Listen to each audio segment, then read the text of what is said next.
magulat siya nang tanungin ang mga business leaders kung feasible ba o magagawa yung mga pinapromise ni BBM sa kanilang campaign.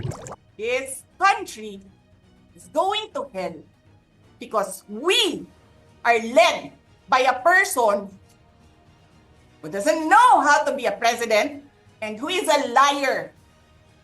Alam nyo anong pruweba ko na sinungaling siya? Tinanong ko, dalawang businessman. Matagal na sa negosyo ng bigas. Because I was concerned. This is a campaign promise. 20 pesos na kilo ng bigas. And so, I really sat down and talked to a businessman. Sabi ko, sabihin mo sa akin, kung magagawa ba yung 20 pesos? Sabi niya, hindi.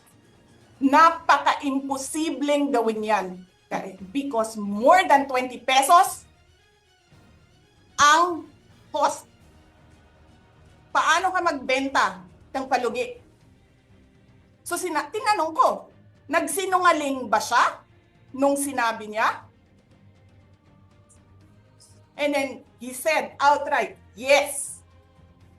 It's either he did not know what he was talking about, that's so incompetent, or he was lying through his teeth to get the votes of people. Putang ina ninyong lahat. Martin Romualdez, Lisa Marcos, Bongbong Marcos. Sinabi rin ni Department of Agriculture Secretary Francisco Chu Laurel na maaaring bumili ang mga indigent Filipinos ng up to 10 kilos na bigas per week o 40 kilos per month.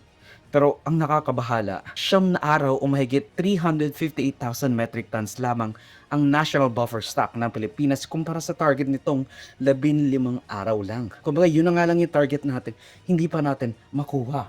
And that's from the Philippine News Agency or PNA. Again, katulad ng sinasabi ko sa pagpapaimbestiga ng Prime Waters, a Villar-owned water concessionaire o provider, napaka-suspicious ng